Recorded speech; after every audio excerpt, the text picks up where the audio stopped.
Dan saja saya kembalikan kepada uh, Pak Idan untuk melanjutkan berikutnya. Ini yang bergabung. Ya, tadi ada Bu Faizah selain Pak sebagian. Kalau Bapak punya itu sama guru Pak. Alhamdulillah. Iya, ini yang hadir. Ya, silakan. Ya, Bu Jaju, semoga silakan.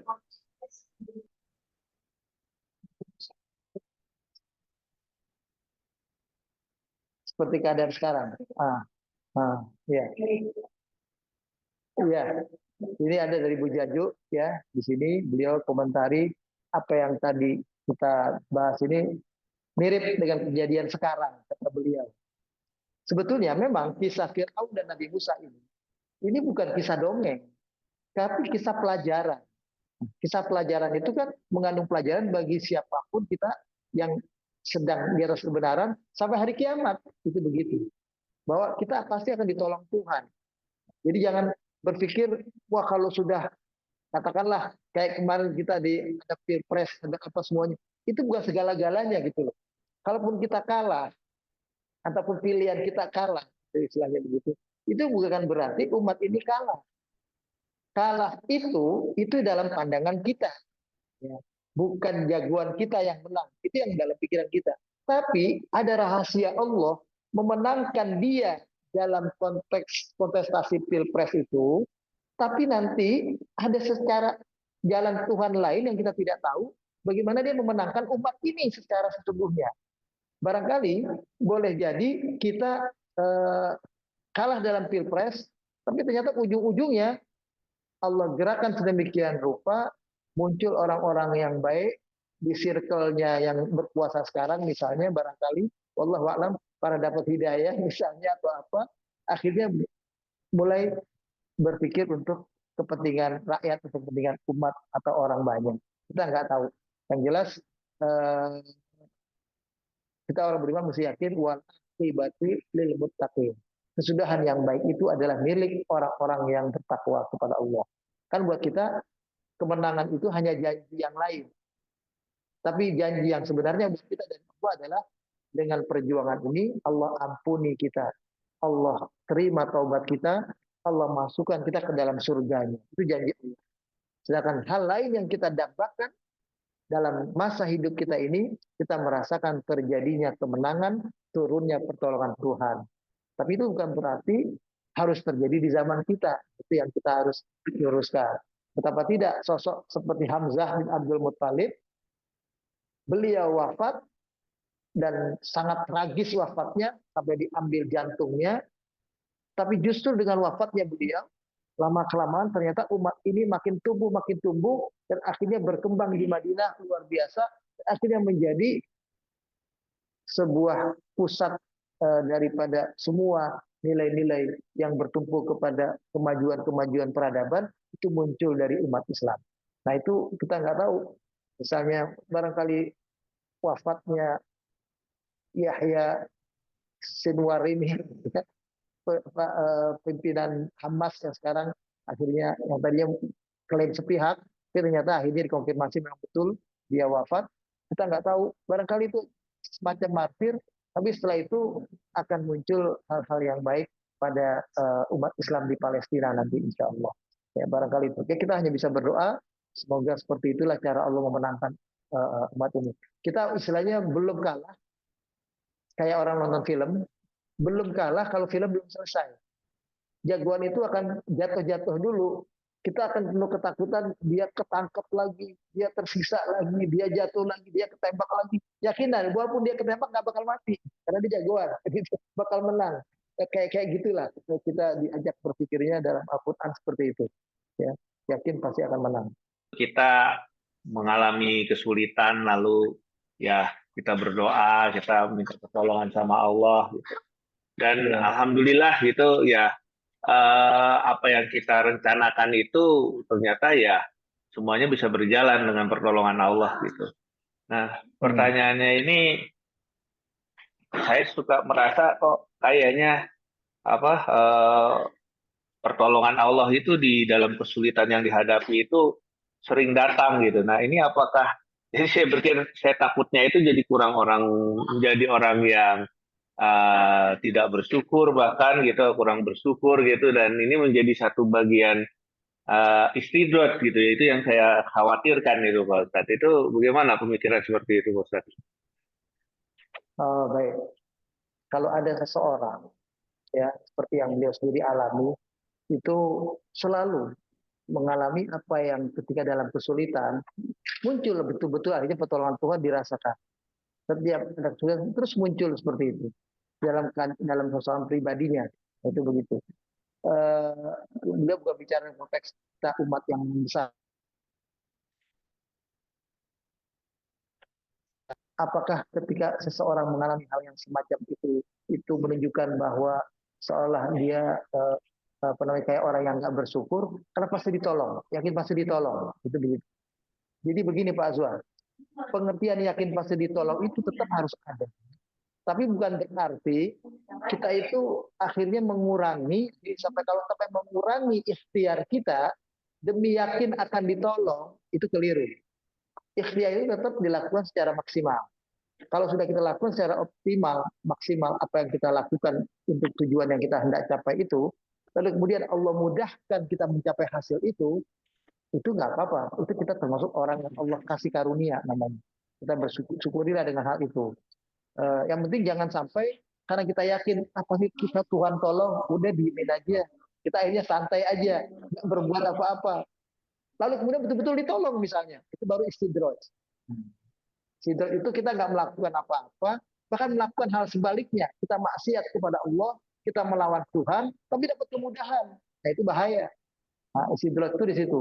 Kita melakukan sesuatu yang bertentangan dengan apa yang Allah ingin kita melakukannya, tapi kita malah dapat. Nah, itu yang nggak boleh. Itu istidraj itu saya kira di situ.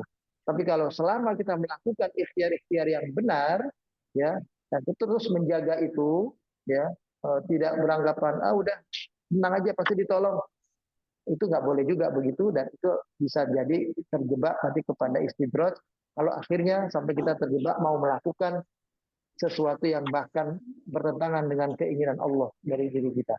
Jadi keyakinan tetap ada, tapi overconfident. Nah, overconfident akhirnya membuat kita jadi malas nggak melakukan sesuatu, itu yang keliru. Itulah 10 tahunan lebih ya. Ya. Itu pada saat itu apa ya saya ditugaskan lah di pekerjaan gitu.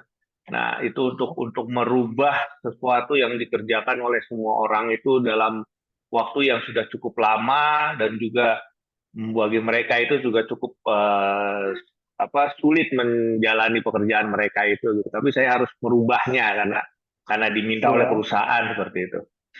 Nah, Ya.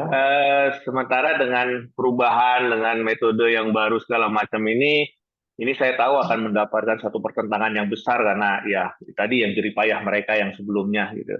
Nah, Ya. lalu saya mencoba belajar ya, mempelajari gitu, mempelajari apa yang mereka sebenarnya telah mereka lakukan, mereka perjuangkan dan juga kenapa mereka harus berubah segala macam itunya. Nah, tapi akhirnya karena ya ini kan hasil kerja orang bersama bertahun-tahun gitu ya, itu udah banyak sekali yang mereka lakukan metode-metodenya segala macam. Nah saya nggak bisa Ya. dalam waktu ya ibaratnya kasarnya dalam waktu kurang dari sebulan untuk memahami itu semua gitu. Tapi saya coba berusaha, tapi begitu berusaha akhirnya ya kesulitan aja kalau apa kayak udah overheat gitu pikiran itu Pak Ustadz. Nah akhirnya tiba-tiba terlintas dalam pikiran saya, wah Al-Quran itu kan apa memberikan jawaban untuk semua persoalan hidup gitu. Akhirnya saya tinggalkan apa yang harus saya pahami itu, yang lebih saya perbanyak itu membaca Al-Quran dengan artinya. Itu aja yang saya lakukan gitu. Udah saya tinggalkan aja itu semua itu karena saya udah nggak mungkin lagi untuk memahami itu. Padahal hari D-Day-nya untuk melakukan apa kick off yang notabene ya jadinya akan menjadi adu argumentasi gitu dengan puluhan orang. Tapi begitu kehajian pada hari itu ternyata alhamdulillah semuanya berlangsung dengan mudah, Pak Ustaz. Masya Jadi Allah. Ya, seakan-akan saya bisa memahami apa yang saya nggak bisa pahami sebenarnya sebelumnya, sudah saya udah nyerah gitu Pak Ustadz. ya, ya, ya, Sehingga ya. dengan lancarnya gitu seperti air itu saya bisa mematahkan semua argumen ya. Seperti itu Hmm, sehingga akhirnya pada hari itu menjadi satu kan titik balik gitu. Nah itu yang ya, saya bingung ya, itu ikhtiar ya kalau secara logika itu ya itu kan saya harus mempelajari, ya, tapi akhirnya saya pelajari itu saya tinggalin gitu. Dan saya cari jawabannya itu sama Al-Quran lah gitu. ya, Itu ya, ya, ya. gimana itu Pak Ustadz ya? Baik, baik. Ini menarik ini.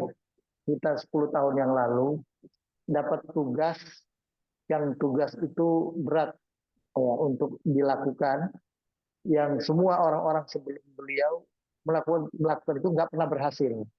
Tugas itu dibebankan kepada beliau, dan beliau sempat berusaha mempelajari apa yang bisa beliau lakukan, bisa eh, melakukan amanah ini dengan baik dan menjadi sukses apa yang diharapkan oleh perusahaan. Beliau coba baca-baca buku atau apa yang sifatnya katakanlah mengarah kepada bagaimana suksesnya ini. Karena orang-orang dulu itu pinter-pinter kok gagal gitu. Beliau pelajari. Ternyata beliau juga sampai hampir putus asa karena melihat kayak gitu memang nggak bisa, memang nggak mudah merubah itu dalam waktu yang singkat. Singkat cerita ini dari pertanyaan beliau di sini, akhirnya beliau meninggalkan semua yang mestinya dia pelajari, dia baca untuk supaya suksesnya apa yang beliau diperintahkan melakukannya itu, beliau fokus ngaji, baca Quran aja udah. Pokoknya dia dekat sama Tuhan, lalu mohon Tuhan kasih jalan keluar. Dan ternyata ini yang tadi saya katakan Masya Allah, begitu sampai di perusahaan, apa yang beliau lakukan, coba beliau lakukan sebagaimana biasanya, ternyata semuanya kayak ditolong Tuhan dan berhasil. Nah itu di luar dugaan beliau bisa seperti itu. Tanya beliau jadinya ini kayak gini, ini jadinya gimana ini? Hal-hal seperti itu kadang terjadi pada setiap orang. Ada kemudahan di luar apa yang mereka perkirakan. Boleh jadi ini adalah buah dari permintaan kita selama ini. Ada sesuatu yang kita minta sama Allah yang belum Allah kabulkan sampai saat ini. Lalu kemudian ketika kita terjepit dalam sebuah persoalan, ternyata di persoalan itulah Allah tolong kita. Nah, jadi yang dulu-dulu kita minta apa, itu nggak dikasih. Tapi kita sabar, minta terus. Dan kita tetap berprasangka baik bahwa Allah belum memberikan itu kepada kita karena Allah tahu itu yang terbaik pada diri kita saat itu. Karena kalau dimudahkan kita memperoleh apa yang kita mintakan dalam doa kita, boleh jadi kita akan jadi murtad, akan jadi nggak rajin ibadah lagi. Nah, barangkali kesabaran dulu yang ada pada mungkin Pak Azwar sendiri, mungkin juga maaf orang tua, ada keinginan orang tua yang juga belum berhasil sampai hari beliau masih ada, dan beliau terus sabar dan beliau minta kepada Allah kalau beliau tidak mendapatkan apa yang beliau inginkan, lalu beliau terbesit dalam hatinya supaya anak-anak beliau, keturunan beliau tidak seperti apa yang beliau alami. Itu juga bisa terjadi. Jadi istilahnya apa ya? Ini salah satu bentuk kabulnya doa yang diistilahkan, satu, Allah kabulkan doa sesuai apa yang kita minta. Dua, Allah kabulkan doa itu dalam bentuk nanti tabungan di akhirat. Jadi bukan yang sekarang ini.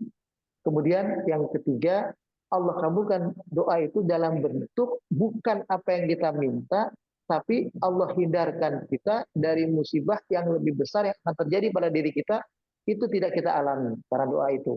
Nah, barangkali konteksnya yang ketiga ini, walaupun bukan bentuknya musibah, tapi bentuknya adalah hal lain yang Allah berikan dalam kehidupan di dunia ini, tidak seperti yang kita harapkan. Tapi tetap, saya kira apa yang Pak Azwar lakukan itu bukan dari awal sudah meninggalkan ikhtiar.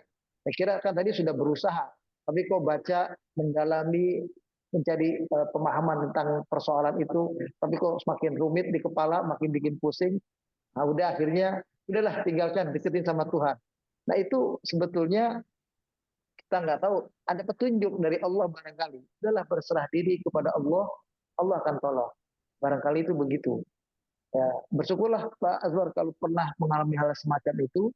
Yang saya kira itu kan bukan, kecuali gini Pak Azwar, kecuali hal seperti itu Pak Azwar ulangi lagi dalam konteks pekerjaan yang lain. Lalu terjadi lagi pertolongan Tuhan semacam itu Pak Azwar boleh hati-hati. Tapi kalau itu terjadi sesekali, nah, sesekali terjadi seperti nah, itu kita harus syukuri. Itulah betul-betul saat itu pertolongan Allah kepada kita semua. Saya kira itu barangkali Pak Azwar. Karena yang namanya pertolongan Tuhan tidak boleh, tidak mungkin terjadi kalau kita sudah tahu duluan bentuk. Kalau kita sudah tahu duluan akan terjadinya, kita nggak boleh. Justru namanya iman itu begitu. Yang ada adalah kita hanya yakin Allah tolong, hanya yakin akan Allah kasih jalan keluar. Kan waman yattaqillaha yaj'al lahu makhraja wa man yattaqillaha yaj'al lahu min amrihi yusra. Siapa yang bertawakal kepada Allah, Allah jadikan dia untuknya jalan keluar. Siapa yang betul-betul berserah diri penuh kepada Allah, Allah akan mempermudah semua urusannya. Itu janji Allah begitukan kepada kita semua. Ya, alhamdulillah mungkin secara pribadi dialami oleh Pak Azwar seperti itu. Itu kalau kayak gitu Pak Azwar kalau dapat mesti banyak-banyak bersyukur, itu hati-hati, harus banyak sedekah itu Pak Azwar itu. Banyak menolong orang lain, banyak berbuat baik pada orang lain karena itu kayak karunia yang maaf kayak orang lain menang lotre gitu. Kan gitu. Itu jangan diambil sendiri, dia harus betul-betul kembalikan kepada apa yang Allah minta dari dirinya. Dan kalau itu terjadi, lalu dapat lagi, itu sudah karena tadi kita mensyukuri apa yang Allah kasih. Nah, janji Allah kan adalah in syakartum la azidannakum. Nah, karena begitu kita dapat, kita banyak membantu orang lain, meringankan orang lain, lalu akhirnya dapat kemudahan lagi, itu sudah karena sebab tadi. Sebab kita mensyukuri nikmat yang terjadi sebelumnya. Itu begitu. Nah, ini pertanyaan Pak Aryo di musola ini. Ikhtiar yang kita lakukan ini, kita sabarkan sampai batas mana? Tidak ada batasnya. Tahu kisah Nabi Yusuf alaihissalam. Dalam surat Yusuf itu kejadiannya betul-betul semuanya menyedihkan beliau. Kalau kita lihat dari mulai dia difitnah, dipasukan ke sumur saudara-saudaranya, kemudian dia sudah ditolong, ada di sebuah istana, juga difitnah oleh istrinya, raja itu, sangka dia yang nakal kepada istrinya raja, sampai akhirnya dia rela terima dirinya di penjara dulu. Bukannya ada bahasa, kalau Nabi Yusuf di penjara dulu, baru jadi penguasa, baru jadi pejabat. Nah, beda dengan sekarang. Jadi dulu, itu begitu. Nah itu ujungnya, makanya dalam kalimat Al-Quran ada bunyinya begini di ujung surat Yusuf itu. Innahu man yattaqi wa yasbir fa innallaha la yudhi'u ajral muhsinin. Sesungguhnya orang yang bertakwa, tetap kuat imannya kepada Allah, dan terus bersabar, maka Allah tidak akan menyia-nyiakan apa yang Allah janjikan berupa pahala dan kemuliaan ataupun kemenangan ataupun kesuksesan itu kepada orang itu. Dan nyatanya akhirnya Nabi Yusuf menjadi seorang raja di Mesir. Bayangkan pendatang jadi raja di kampung orang. Itu begitu istilahnya. Kan dia pendatang itu jadi raja di kampung orang. Nah, itu berlangsung cukup lama tadinya dan akhirnya sampai masa Firaun yang di zaman Nabi Musa. Nah, tolong digarisbawahi, Yusuf itu duluan, ya kan? Yusuf duluan. Musa yang Firaun itu belakangan di zamannya itu. Jadi setelah itu baru ada Firaun yang jahat. Dulunya Raja Mesir itu raja yang adil. Jadi di zaman Nabi Yusuf alaihissalam. Dan Nabi Yusuf itu luar biasa ininya. Dan beliau memang sudah dapat petunjuk dari mimpinya di awal. Ini yang barangkali sedikit apa yang tadi ditanyakan Pak Zuar. Seseorang yang sukses itu kadang-kadang memang ada bayangan. Tapi bayangan itu mungkin tidak diyakini sebagai sebuah kepastian. Ya, dia tetap belum tahu itu pasti. Karena Nabi Yusuf didahului dengan mimpi. Dia mimpi ada 11 bintang, matahari dan bulan bersujud kepada dia. Kan gitu. 11 bintang itu saudara-saudaranya. Dia bicara 12 orang. 11 saudara-saudaranya. Dia menghormati dia setelah dia jadi raja. Bapaknya, ibunya menghormati dia. Itu begitu. Dan itu yang tahu takwil itu adalah bapaknya Nabi Yakub. Makanya Nabi Yakub bilang, hati-hati, jangan ceritain ini kepada saudara-saudara. Dan memang nggak diceritakan, tapi saudara-saudaranya yang punya feeling sendiri.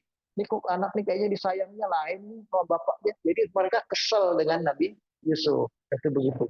Jadi episodenya yang menang itu selalu ditekan dulu. Selalu dikucil-kucilkan dulu. Selalu dibikin sakit-sakit dulu. Baru kalau dia terus sabar, terus berjuang, itu saat dia yang Allah akan tolong dan akan dimenangkan. Jadi kalau ditanya kapan batas sabarnya, nggak ada sampai menang. Dan menang itu buat kita, kalau nggak menang dalam bentuk sukses yang kita harapkan tadi, juga mungkin menang itu dalam bentuk kita mati, tapi tetap dalam keadaan iman yang benar. Itu begitu. Itu juga menang juga.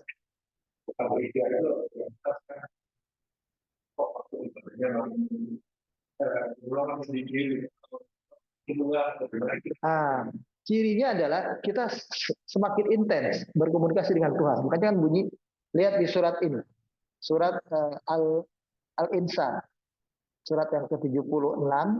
Nah, silakan ini dalam konteks perjuangan secara keseluruhan dari ayat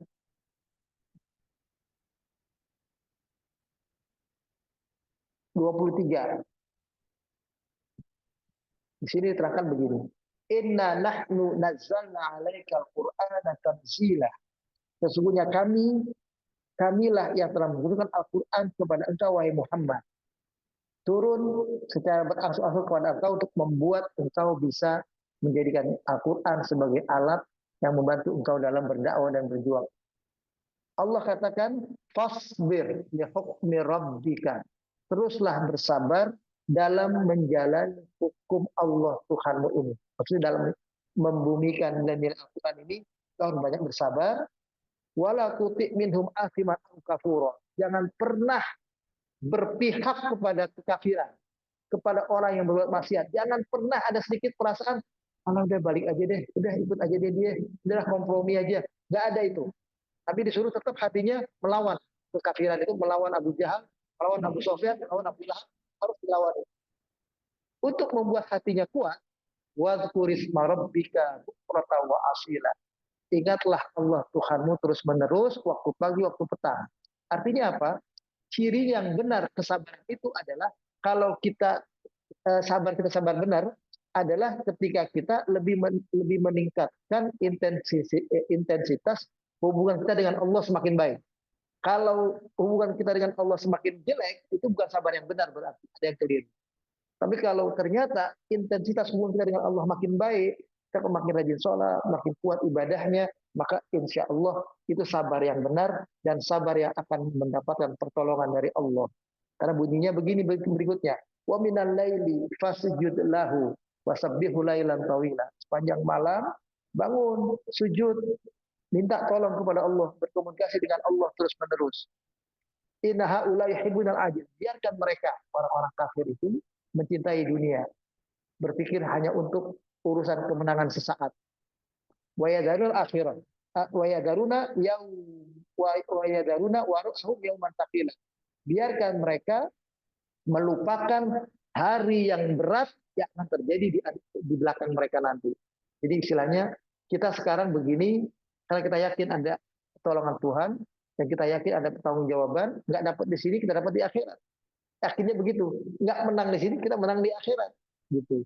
Nggak dapat kesejahteraan di dunia kita dapat kebahagiaan di akhirat, itu begitu. Nah, biarkan orang kafir itu sekarang bersenang-senang, tapi mereka lupa ada hari yang berat untuk mereka nanti di akhirat. Hari pertanggungjawaban yang mereka tidak melakukan persiapan-persiapan untuk itu. Itu aja. Jadi hati kita harus semakin yakin itu. Kalau semakin yakin itu, terus kita belum dapat dan kita terus sabar, insya Allah sabarnya sabar yang benar. Tinggal nunggu tanggal mainnya Allah kasih. Tapi kalau kita bersabar tapi kok makin jauh sama Tuhan, makin nggak mau sholat, makin kayak orang putus asa begitu, itu bukan sabar yang benar itu. Harus ada apa namanya refleksi segera gitu, evolusi diri yang kuat gitu barangkali begitu. Memang soal meyakinkan diri bahwa Allah ada di belakang kita, bersama kita, membersamai kita, jika kita dalam keadaan membutuhkan Dia, itu memang harus ditumbuhkan terus, jangan sampai hilang. Nah, cara nggak sampai hilang itu adalah kita, yaitu ibadah sholat 5 waktu itu cara yang salah satunya. Makanya jadi kewajiban yang kalau orang ingin ya sukses berhasil dengan apa yang mereka harapkan dibantu oleh Allah, ya maka mau tidak mau itu minimal 5 kali sehari dia tidak tinggalkan. Syukur-syukur dia tambah menjadi ibadah-ibadah yang lain.